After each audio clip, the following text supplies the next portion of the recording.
Welcome to the Sharp Angles Betting and DFS Show. My name is Tod Burros. I am your host, and I'm joined, as always, by my partner, Ryan McCrystal. And we will first go over Thursday night's game, Ryan's props for the rest of the week, and some DFS idea plays that I am looking at early in the week for daily fantasy when you consider early ownership. But before we dive into today's episode, we want to remind you that you can get access to all our fantasy content, including insights, props, worksheets, and more, by taking advantage of our fantasy packages available on the Sharp Football website. Right now, we're running a special offer for our listeners, code ANGLES, for 15% off any fantasy package. The 15% discount also extends to every package site-wide. Check it out in the podcast description or use the code ANGLES during checkout on the purchase page of the Sharp Football website. Also, if you could please subscribe and give the thumbs up on our YouTube channel, or if you are watching, or if you listen to us via audio podcast, please like and review the podcast, as it really does help us both personally and as a company to deliver great free content weekly. Ryan, welcome to the show. Yeah, excited to dive into these props. I'm actually a little bit excited about the Thursday night game tonight as well. I am as well. And I actually last week gave the Goff under fantasy points, and thanks to David Montgomery, 3 touchdowns. It wasn't really the reasons that I thought I would get it right that happened, but I would be lying if I didn't say that I also knew that it could work out that Montgomery scored the touchdowns, especially after what we saw from Jamal Williams last year. You also had a pretty good week with props, didn't you? Yeah, decent week last week, 2-2 last week. We're off to a good start on the year. I believe it's 12-6 on the year, and the props given out in the article, it's with a couple props removed. Last week, we gave out the Joey Bosa prop and they didn't play, so we've missed out on a couple. That's what the risk you run into when talking about them this early in the week. But yeah, we're off to a good start. Yeah, and people should understand that we are trying. We do a Thursday night show, and Ryan is always very, very open. Hey, this isn't out there yet, but this is where I would take the prop. And we're doing our best to give you good information, as well as get you ready for the Thursday night game. And speaking of the Thursday night game, Ryan, you have a prop for us this week. Why don't you take us through it? Yeah, I like Khalil Herbert in this matchup. I think it's a good matchup for him against the Washington defense. So I'm going to take the over on his longest rush, and this is available at 12.5 yards. So I'm on the over for that. And this is actually one of the props I included in my article this week. Usually the Thursday night props that we talk about, there isn't anything that I love, but I want to give you some action in case you want to play something just for fun. This is one that I actually would, even if this were on a Sunday game, it's one we would still be talking about this week. It's a really good matchup for him. This is a pretty low number for a relatively explosive running back, just 12.5 yards. He's gone over that number 9 times in his last 17 games of the last 2 years. So he's got a decent track record regardless of the matchup. But this Washington defense, the stat that I always talk about when we're dealing with these longest rush props is, are you getting 3 or more yards before contact? Almost 80% of yards of 15 more yards start with 3 or more yards before contact. No defense is giving up 3 or more yards before contact to running backs more than Washington this season. So a great matchup for him. He's going to have some running lanes. Probably not going to see a huge workload because they really just haven't leaned on any of their running backs to that extent, to treating them like a true workhorse. But when you've got a defense that's giving up running lanes at such a rate that the Washington has this season, I think we should trust Herbert because, like I said, he is explosive. Over the last 2 years, when he crosses the line of scrimmage untouched, he gains 10 or more yards on 23% of his carries. That's the 4th highest rate. So when he gets running lanes, he capitalizes on it, and he should get those tonight. Yeah, I love that call. I was a big Khalil Herbert guy the last couple of years. I don't like 3-way backfields, right? And so I didn't go heavy on him this year. I went heavy on Roschon Johnson. I went heavy on Foreman early because whenever there's backfields, I tend to go after the guy who's later because there's less wrong, less bad things happen if you miss, and more good things happen if you get it right. And Khalil was just in one of those in best ball. He was in that range where I always tended to be doing other things like getting my second quarterback or, a tight end. So he was a guy I like. And you're right. He is very explosive. And he is a guy that I kind of kick myself. I don't mind much if I don't like a guy and he beats me, because especially at running back, because he gets a big workload. Teams believe in him. What hurts me is when I like a guy and I still don't draft him. Speaking of the Bears running backs, I will throw out a prop this week that I got on Underdog Fantasy. More than 9.5 yards for Roschon Johnson receiving. So I'm a big Roschon guy. And last week was a Khalil Herbert week because they were up 3 touchdowns for most of that game. So you're going to see Khalil Herbert on the field more. I think this is a pretty even matchup. So you're going to have plenty of time with Roschon in the backfield. I'm a big believer in Roschon Johnson. And, 3 of the 4 weeks he's been over that 9.5 yards, if barely a couple of those weeks. But it really only takes 2 catches to get over 9.5 yards, Ryan. So I'm going to give out the Roschon Johnson over 9.5 yards. But since you're the prop guy, I want your opinion on my thoughts there. Yeah, I think that's a reasonable one. That might be my lean because, like you said, that's a pretty low number, and he has been involved in the past game, at least to a small extent, every week so far. Although those 6 catches in week 1 are starting to look like an outlier that got people a little prematurely. They were way excited. Behind, right? And you're going to need that for him to crush it. Yep. Yeah. All right. Yeah. The other thing that concerns me a little bit is just I never would have expected him to be the guy who plays the role in the passing game. He is the downhill between the tackles style of runner. That's what he brings to the table. So the fact that they've used him that much in the passing game in week 1 and it's trailed off a little bit, I kind of wonder if these past couple weeks where it's been a much smaller role, if that's actually going to be the norm for us, because that style fits him. I mean, I kind of disagree. I think he's a real two-way back. Right. I think he is a very good pass catching back. But more importantly, and we've heard this from day one out of Bears camp, that he is by far the best pass blocking back of the 3 guys. And that will get you on the field in pass blocking situations, especially when you have a quarterback who takes as many sacks as Justin Fields does behind a offensive line that is notoriously meh. I will also say that Justin Fields, last week they rolled him out more. And, we still haven't seen them unleash the Kraken as far as the running, but they did call more running plays for him. I'll go first this week. I'm going to say I think the Bears win this game. And I think it's going to be close, but you were right last week, Detroit over Green Bay. I was wrong.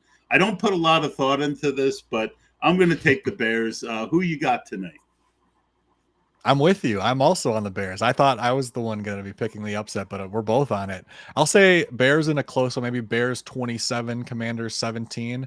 I think this is sort of a tough matchup for Sam Howell. He's struggled this season against teams that have just sort of dropped everybody back in coverage and not blitzed and forced him to make decisions from the pockets. When he's facing zone coverage and no blitz, 6.7 yards per attempt, 1 touchdown, 5 interceptions.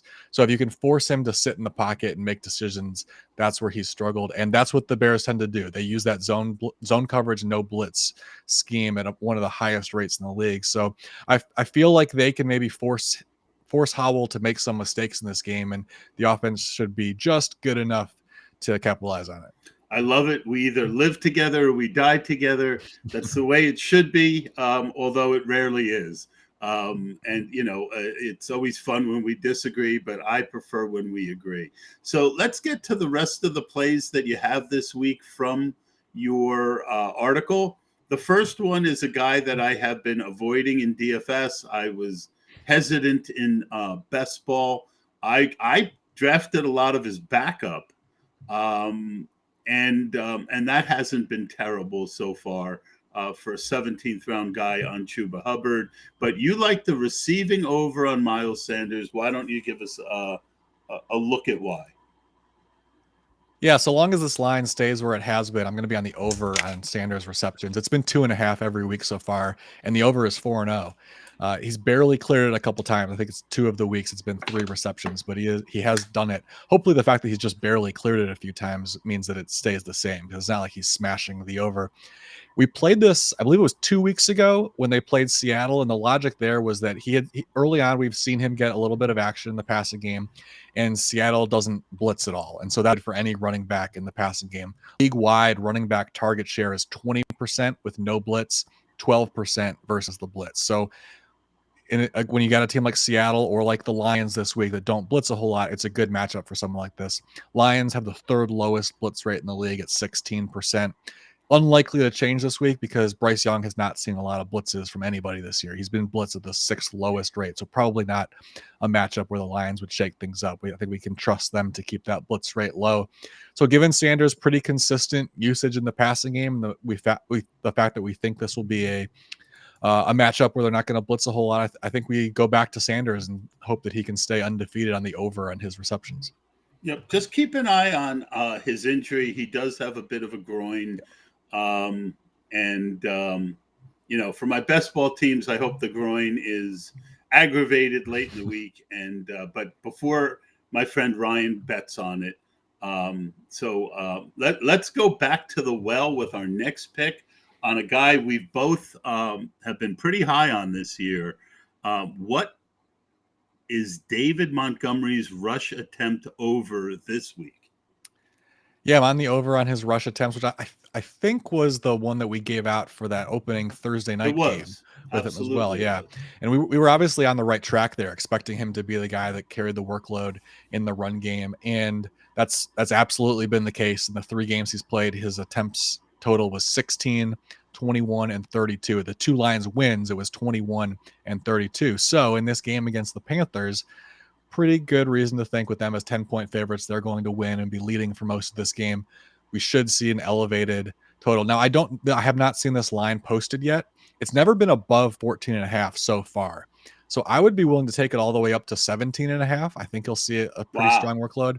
That would be a big jump. So I'm pretty confident it's not going to jump by more than, 3 attempts over what it has been at any point this season. So I think we'll probably get it there. Well, like I said, in their 2 wins, he's had 21 and 32 have been his totals. So, it's possible it could jump to a point where we don't want to take it just because they've leaned on him so much. But the other thing that I wanted to mention here was, I know every single week it seems like on social media people are complaining about Jahmyr Gibbs not getting more involved. And I just want to say to anybody who's still holding out hope, give up. It's not happening. Gibbs is a playmaker, and he's going to see opportunities in the passing game, and he's going to have some huge fantasy days for that reason. He's not a workhorse running back. I said this leading up to the draft. He's not that guy. Not even in college. He's never going to be that guy. When you don't get red zone work at Alabama, yeah, it's hard to imagine giving it to you in as a rookie in the pros. Yeah, it's just never going to happen, and we can already see why just in these first few games. Just looking at these 2 running backs and their percentage of carries generating 0 or negative yards. David Montgomery, 13% of his carries for 0 yards or less. Jahmyr Gibbs, 26%. So more than 1 out of every 4 carries, he's giving you 0 yards or worse. So, especially in these games when they're playing with a lead, which, the Lions look like they're off to a great start. It's probably going to be most of their games this season. Gibbs is just not going to see much of a workload running the ball. He's still going to be on the field. He's still going to be involved in the passing game, but they're not going to put him out there when he's the type of running back that, you give him a 1st and 10 handoff, it could very easily be 2nd and 12. It's going to be 2nd and 12 a handful of times per game. You do that with Montgomery, he's usually going to get you 2 or 3 yards at worst. And when you're playing with a lead like the Lions are a lot this season, that's always going to be preferable. Yeah. I was 3% Gibbs on FFPC, 5% on Underdog. I went a little heavier on DraftKings, but mostly there was kind of this window for about 3-4 weeks. And it was right when I was hitting a lot of my draft Kings. What ends up happening with these rookies is reality hits about the first or second week of camp, and and it'll carry through like the first preseason game, where you will see what reality is. And sometimes reality is a kick in the face. You and I both talked about this multiple times on my best ball pod. I was not drafting JSN. I was not drafting Addison. I like rookie wide receivers, but I was taking Michael Wilson in the 20th. I was taking these guys who, if they failed, it wouldn't hurt me. Yeah. But people have figured out the cheat code with these rookies, but we've seen it now 2 years in a row where a lot of the early guys end up busting, and it could have been predicted based on, I said to someone recently, the Lions loved Jamal Williams as a person, as a player. He gave them 18 something touchdowns last year, some ridiculous number. And they couldn't wait to let him go and sign David Montgomery to a big contract. David Montgomery fills a role for them.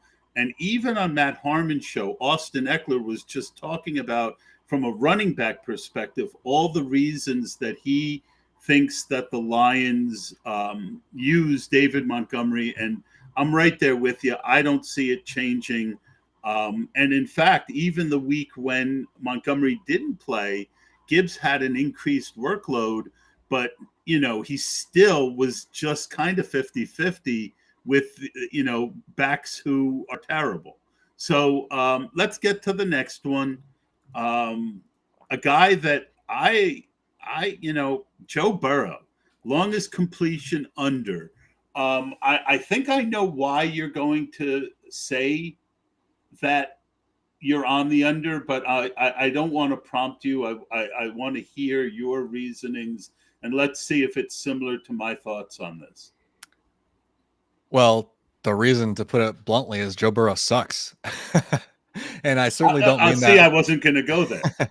I certainly don't mean that long term. I'm still absolutely all in on the Joe Burrow bandwagon long term, but he's injured, and it has turned him into one of the worst downfield passers in the league.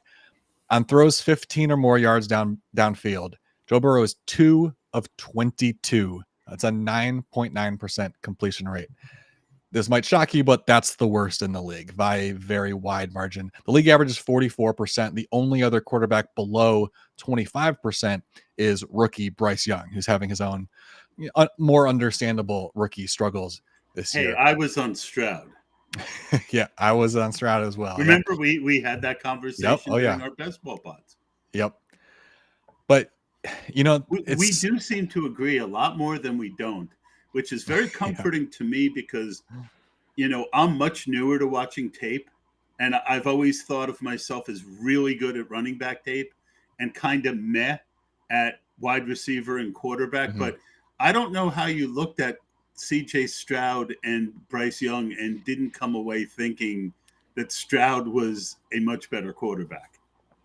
Yeah, completely agree. Completely on the same page as we've talked about before. But just to get back to this Burrow conversation, I will never shy away from a CJ Stroud conversation. I was very high on him. But for this particular pop, the reason I'm on the under, and I can't remember if I mentioned it, but it's available at 35.5 yards, which is actually a little bit higher than I was willing to take it. So I'm excited about it being at that number. He's struggling downfield, which is shocking because we've seen him be really good throwing downfield before. Also shocking because of the weapons that he has. But when he's throwing downfield at that distance, according to True Media, 36% of his throws at 15 or more yards downfield have been inaccurate. That's the second highest rate in the league behind Kenny Pickett. Bryce Young, Kenny Pickett, these are the guys you expect to be mentioned in a conversation like this, not Joe Burrow. Clearly, the injury has taken something away from him. And I know he's talked about this week that he's starting to feel better. He feels like he's making progress.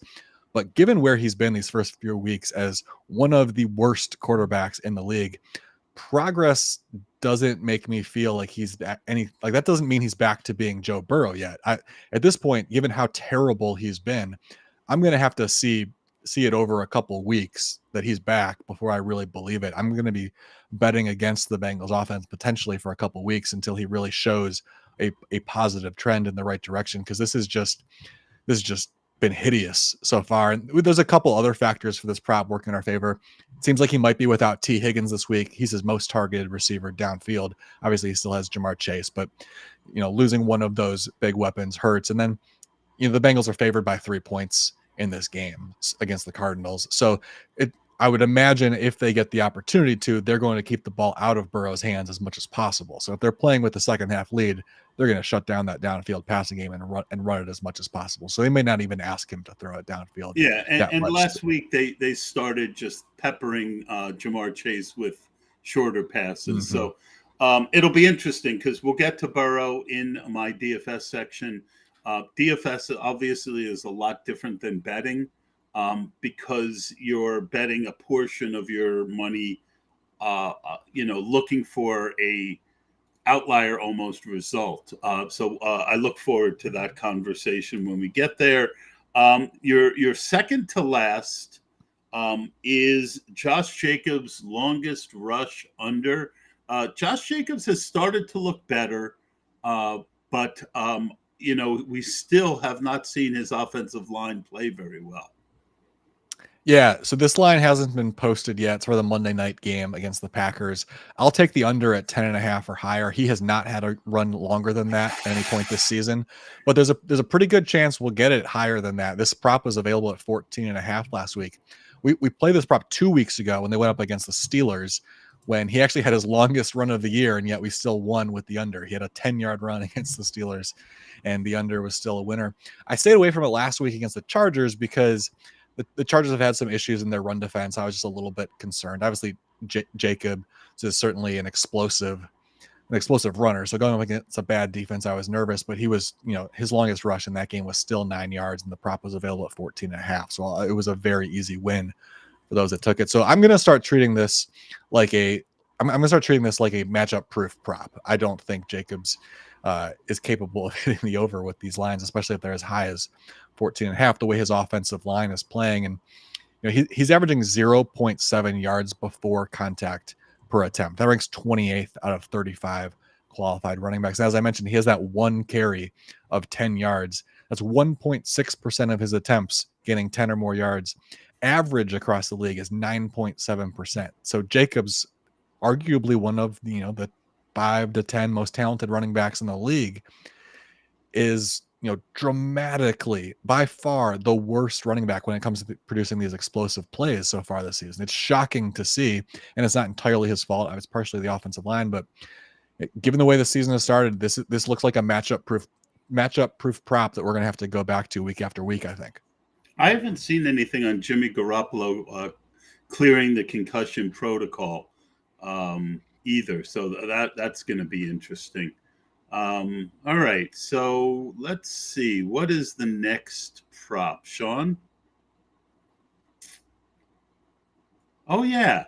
TJ Hawkinson. Hawkinson. There we go. TJ Hawkinson, the over. Yeah, we're back on it. I'm shocked. I mean, who would have seen this coming? Yes, we are back on TJ Hawkinson, even though it was a loser last week. We lost this. We're betting the over on TJ Hawkinson's receptions. Have not seen a line posted for this yet.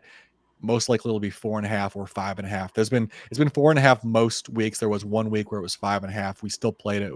We still got the win with the over. Last week, I believe it was 2 receptions that he finished with. So he really didn't even come close to hitting the over. But I'm back on it because I think when you look back at why we lost last week, it becomes pretty easy to see that shouldn't be a concern this week against the Chiefs. So why did we lose this prop last week? First and foremost, the Panthers played a high rate of too high coverage, 38% of dropbacks, the second lowest rate that the Vikings have seen since Hawkinson arrived. And we talked about this last week as a potential concern, that they do like to play too high. They don't like to play too high safeties as much as most teams. And, Hawkinson, because they use him in the middle of the field, that's not as good a matchup if they're playing a lot of single high coverage. So we acknowledged that was a concern. We were still willing to play the over. And I think that we probably still could have won if the second factor didn't happen.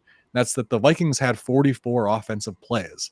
their fewest since Christian Ponder was their quarterback back in 2013. They were averaging 65. That is definitely something to ponder. That is something to ponder. I mean, that's 21 fewer plays than they were averaging entering this game. So we never could have foreseen that coming. So that this just is one of those that I just like throw out the result. Like, we couldn't have predicted them having only 44 offensive plays. The Panthers dominated the time of possession in this game, held the ball over 38 minutes. They just kept the ball in the Vikings' hand. I don't think there was any way to predict that. And I don't think there's any reason to think it's going to happen again, because it hadn't happened in 10 years to the Vikings. And it's certainly not going to happen this week against the Chiefs, right? I mean, Chiefs games, typically higher scoring games, you have to throw the ball. You have to be aggressive to beat Kansas City. So, since Mahomes got to Kansas City, opponents have been averaging 65 plays per game against them. So there are going to be a lot more opportunities for Hockenson in this matchup. Kansas City also uses too high coverage at a much higher rate. 49% of their plays outside the red zone are too high coverage. So we should get more favorable coverages and certainly more possessions and more opportunities for Hockenson. So we are back on this prop so long as it's available at 4.5 or 5.5. Awesome. All right. That's it for Ryan's props for this week. You can find the article on Sharp Football Analysis. Keep in mind, you can use the code ANGLES for 15% off this week and get all of our information that we put out at Sharp Football Analysis. Yeah, so Todd, let's jump into the quarterbacks. I know we already mentioned Burrow a bit. Is this where do you stand on Burrow this week for DFS purposes? So as this is evolving, I want to kind of, because it is so early and, everything is kind of speculative, right? Ownership is not really settled. I've got early ownership I can look at, but I haven't done any deep dives yet. But right now, Jalen Hurts and Anthony Richardson are two guys who are getting a lot of ownership. And Hurts is $8,000. Mahomes now is also at right where Hurts was at 8,200. So that's right now, that's about 31%. And you throw in Richardson, 42% of the DraftKings ownership at quarterback right now is at high price guys, right? And then Daniel Jones at 5,800 is coming up really good as far as a value. But boy, with that offensive line, and Barkley out, that's not really where I'm looking. So I'm going to throw out, I don't know what I'm going to do at this point, but I will tell you that Josh Dobbs is very interesting to me right now. Playing Cincinnati, right around 5% ownership at $5,200. He has a rushing floor. He's very unlikely to kill you. Marquise Brown is going to have ownership, but Dobbs isn't. So if you play them together, you get one of the higher owned players on the slate at a discount. And I think you can play Dobbs without any. Ertz is also going to be very highly owned. So you could play all three and have the three very, very low owned. Or you could play Dobbs without either of those guys and hope that he gets you a rushing touchdown or two. The other name I'm going to throw out, boy, I friggin' hate, but Zach Wilson. Zach started playing a lot better last week. Denver has been awful. People just aren't going to want to play Zach Wilson right now, about 2.5% ownership. I'm not saying put 15, 20% of your bankroll on Zach Wilson, but, I wouldn't mind being 2X possibly there. We talked a little bit about Joe Burrow. He has been terrible, right? But the way DFS works is so much of it's not like a bet where if you get the bet right, you win the money that you bet, right? If you bet $10, you may win 10 or 12, or depending on, what the money line is. With DFS, you can win $1 million for $20 ticket. And to do that, you have to start taking chances on things that don't look like they're going to happen, but we know have a possibility of happening. So, yes, from Ryan's perspective, Joe Burrow is injured. Let's take the under. From my perspective, you can get Joe Burrow now at $6,200 with 6.5, 7% ownership, with Jamar Chase, who's going to be the most owned guy on the slate at wide receiver, according to early rankings. I mean, you stick them together, and now you're fighting against far less teams. I think Joe Burrow. I would like the ownership to be more like 3-4% for me to go like 12. But with so many people, I'm having trouble loving right now. He's a guy that I think is interesting. And the last name I'll throw out there is CJ Stroud, 2% ownership. He's not going to get ownership because the assumption, what is the assumption? Arthur Smith is going to slow down the game. It's not a great game for DFS, but we've seen how effective he is. And we've seen the wheels starting to come off the Falcons a little bit last week. If that continues, getting CJ Stroud at low ownership, you can play him with both Dell and Collins, or you can take a chance that I forget the really good name of the cornerback that they're playing, Ryan, but Tank Dell it could be a Tank Dell week if Nico Collins matches up with that A cornerback. Those are my thoughts at quarterback. They're ugly, but that's where we're at for right now. Yeah, there's clearly, if you're not playing, the two big names on this slate, you're going dumpster diving a bit. Although you mentioned a few reasonable ones. CJ Stroud is certainly a reasonable play in that matchup. Like you mentioned, the risk is that they're slowing it down, but the positive to that is the Falcons don't have a great pass rush, it seems like, this year. And when CJ Stroud is given at least 2.5 seconds or more without pressure, he's third in the league in yards per attempt. So this has the potential to be a very explosive offense if they get into one of these games where he's not being pressured. I think we can expect him to have some huge outputs in certain matchups where they are able to protect him, because that's really been the only downfall of their passing game is issues protecting him. The other thing I would say about going back to the Burrow conversation from a DFS perspective, you're right. It's a different equation than with betting. My take on the DFS angle with Burrow is you kind of just have to make a personal choice with Burrow, because the breakout will come. He will get better at some point and he will have big games.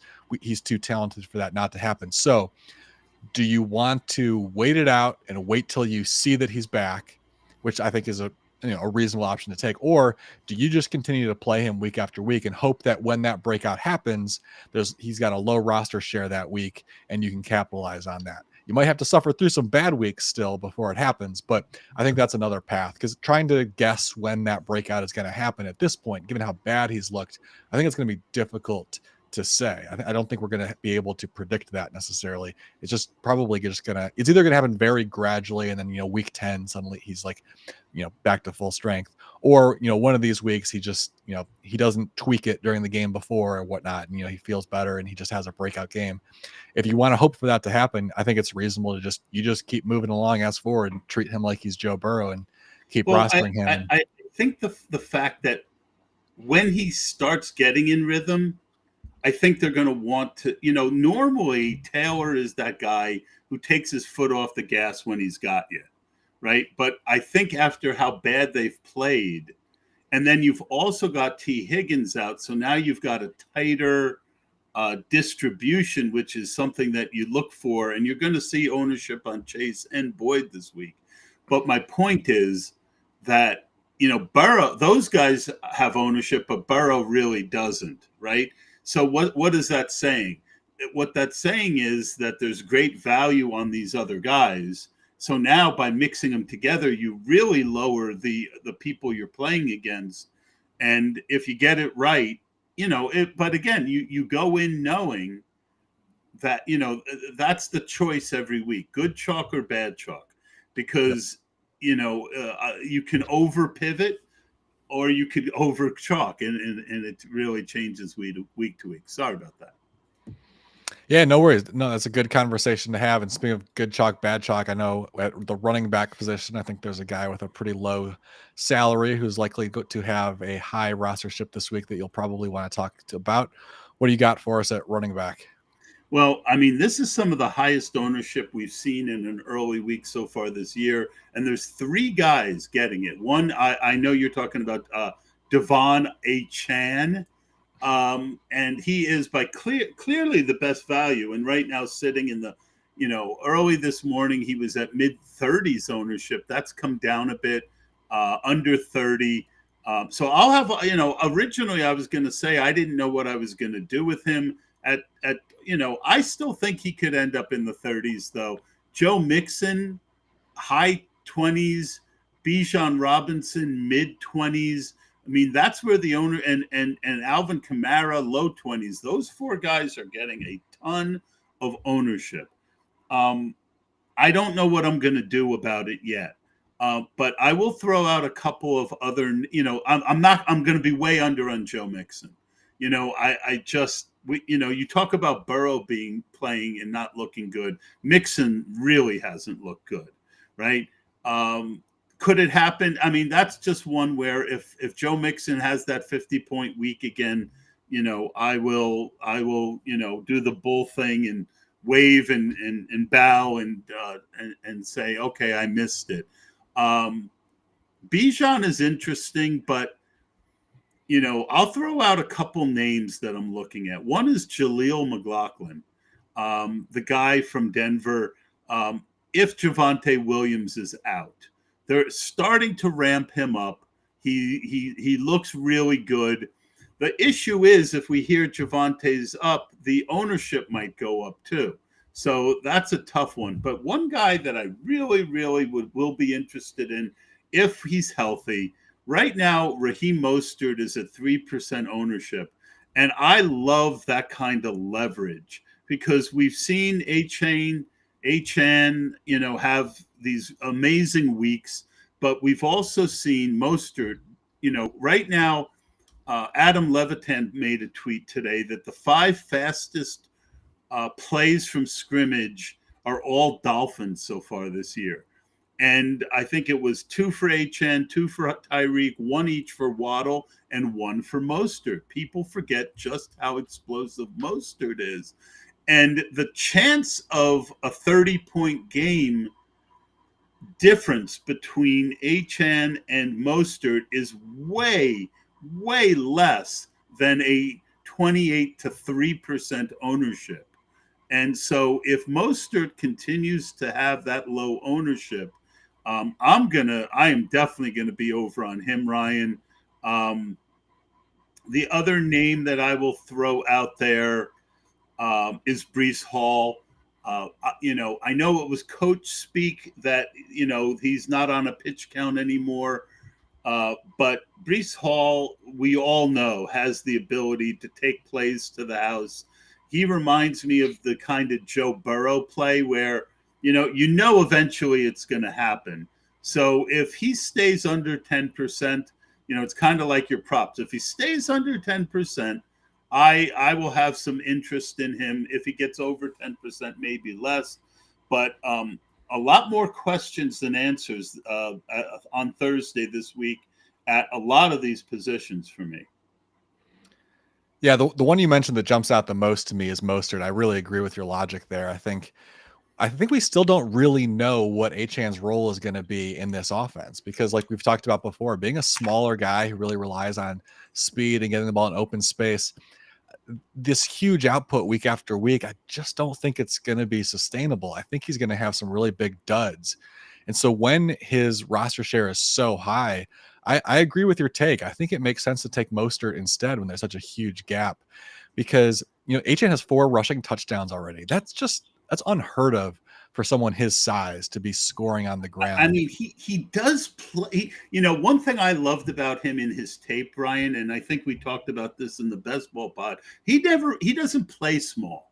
He is small. But, and this is one I think we disagreed on during my best ball pod, because I saw a guy who put his head down and would move the pile, and it was college players.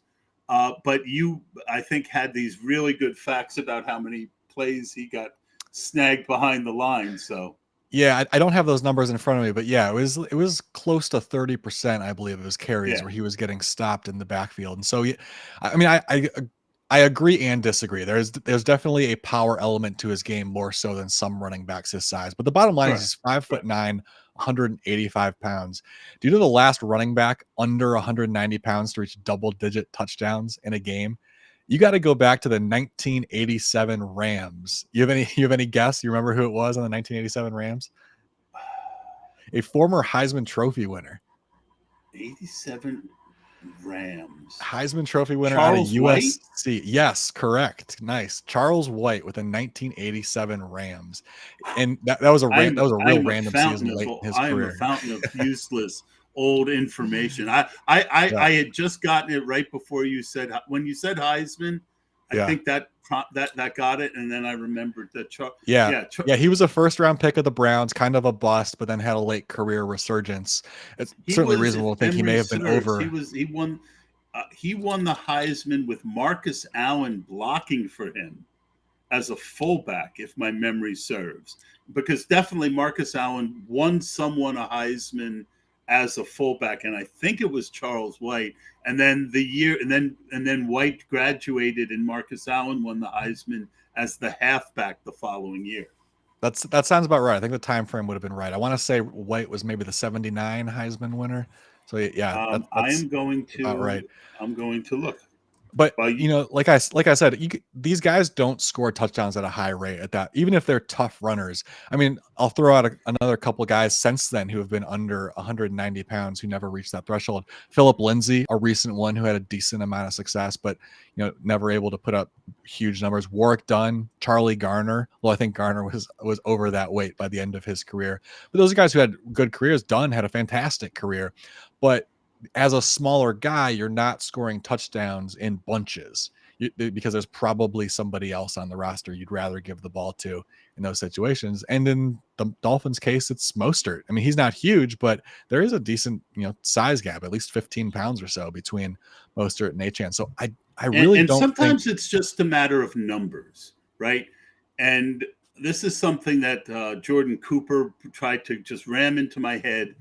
DFS is about the percentage chance that something happens versus the percentage the field thinks it's going to happen, right? And it's no different in best ball. I talk all the time about how a round or two difference in when you can draft someone. Like, I had no Gibbs in the third round, but I took him some in the fourth round. I knew it was still risky in the fourth round, but I took the value. So yeah, Mostert this week for that. Going back to our conversation, oh boy, this is going to be fun. List of Heisman winners. So listen to this. 1977, Earl Campbell, all-time great Heisman Trophy. 1978, Billy Sims, all-time great. If it wasn't for his knee injury, he'd be considered one of the top 10 or 12 running backs of all time. Charles White, 1979. 1980, my favorite running back of all time, for reasons that, if you look on my wall, George Rogers was the guy, and they said that in the 1981 draft, there were, I think, 27 GMs at the time would have taken Lawrence Taylor with the first pick, but the New Orleans Saints and Bum Phillips, who had Earl Campbell, took George Rogers with the first pick, allowing my favorite player of all time, Mr. Lawrence Taylor, to end up on my Giants. And then Marcus Allen won it the next year. So, I mean, and Herschel Walker won it in 1982. So just an epic run of all-time great running backs, with Charles White stuck in the middle, and definitely it was Marcus Allen blocking for him that won it. So that one was fun. Let's move over to wide receiver. I've got Tyreek right now. Let me get this. For some reason, the site I'm using is the clicks aren't working, so I have to refresh every time I want to change. All right, so yep, Tyreek is still around 15%. At that ownership, I'm going to be very interested in Tyreek Hill. Um, and I'm going to throw one out that is the optimizers are absolutely going to hate playing Jalen Waddle at 7,500. That salary is way higher than it should be based on what Waddle has done this year. But I think we all know that Jalen Waddle has a 40-point game in him. And again, back to the discussion of what's the chance someone breaks the slate versus the percent that the field thinks they're going to break the slate. Right now, less than 1% ownership at that high salary on Waddle for good reason. So if he's going to be 2% owned and you want to have 8 or 9%, you've got nice leverage on the field.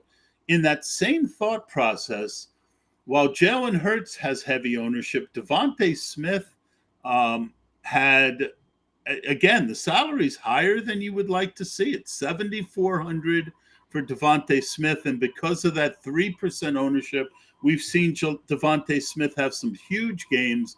So if you want to play Hurts and you want to, get that 15% down, add a 3% guy to a 15% quarterback, and basically you're going to be unique just filling out the rest of that roster. I like Devontae Smith. In the lower range, Wandell is of the Robinson of the Giants is very chalky right now at 3,000. I don't like playing chalky 3,000 running back wide receivers, especially when a team has 15 options. So I'll throw out Jalen Hyatt, who has no ownership at 3,600. Hyatt's snap share was the highest of the year last week. The Giants desperately need him to be something because he gives them an element none of the other wide receivers does. And lastly, Ryan, I'm going to throw out Drake London at 4,700 with low ownership. I love talented guys at low salaries with low ownership. Yes, it might not work, but Drake London, is this the week that Ritter plays well? Or is this the week that Ritter continues to play so poorly that even a stubborn idiot like Arthur Smith puts Taylor Heineke in, who we've seen feed wide receivers at a much better rate? I like Drake London at 4,700. Your thoughts on those takes? Yeah, Hyatt jumps out to me as a good one. He's a flyer that I think you can take almost any week as long as the salary is still so low and the roster share is still so low. Because although I don't think he's going to at any point this year develop into a guy who sees 6 or 7 targets a game. But because he's so explosive, he could give you just a touchdown reception for 60 yards. Another catch and you're there. Yeah, he's and capable then if he of adds that. 1 or 2 other catches, Exactly.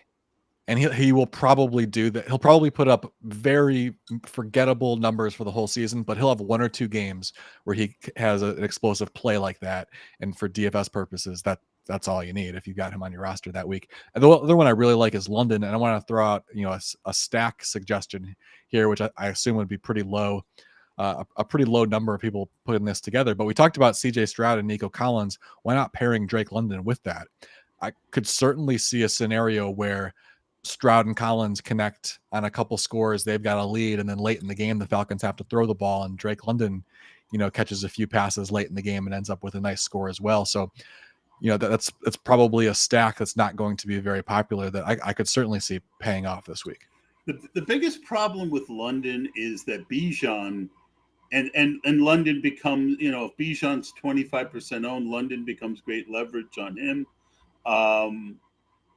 I also just want to say that, but the problem has been a lot of the short screen type plays that they gave Drake London last year, they're giving to Bijan. Yeah. So it's chipped away at London's floor. But that could change at any time. Drake London, when I watched his tape, what I loved about him is you throw that guy a screen pass and he's looking for contact to knock people over. So yeah, I like that. I think we're both in agreement that that's an interesting play. All right, we're running a little bit long, so let's jump over to tight ends and wrap that up quickly. Yep. All right. So I've got Kelsey and Ertz as highest ownership. I mean, I just can't play high owned Zach Ertz, and I just don't see the ceiling there. If he gives you 10, 12, 15 points, yes, but if he gives you 5 points and you pick another guy in that price point, and there's nobody great, but I'll throw out again, I'm on the Dolphins this week. There's so much leverage to be had. Durham Smythe got banged up in week 3 and only got 1 target. Every other week he's had 3, 4, 7 targets. The Giants are I'm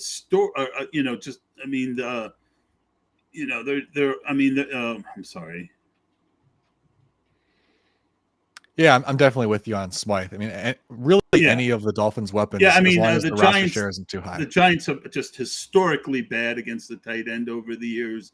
And then I'm going to throw out Mark Andrews, right? So if Kelsey is 7,600 with 15% ownership, and Mark Andrews is 5,400 and 7-8% owned, Mark Andrews has not had big games against the Steelers, but the Steelers have not seemed like the Steelers D as much this year. They might be bad this year. Yeah. And so I like Mark Andrews, and we were talking about those expensive quarterbacks.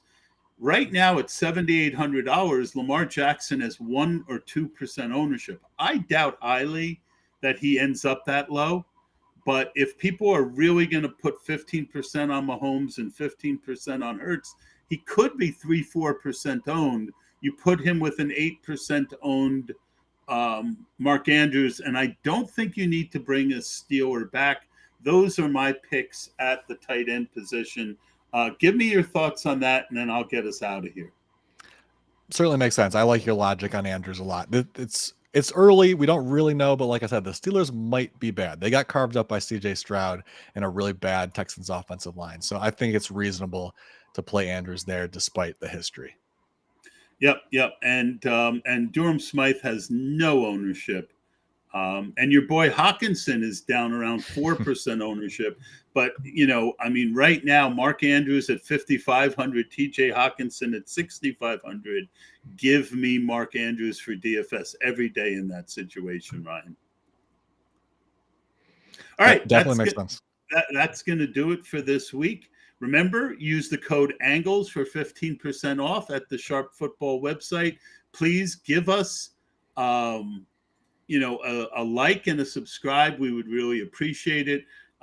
Sorry we didn't get to any of the comments in chat this week, but I felt under the weather again today. So that's going to do it for this week. Guys, enjoy the game, and Ryan and I will be back next week to take you through the prop and the early DFS.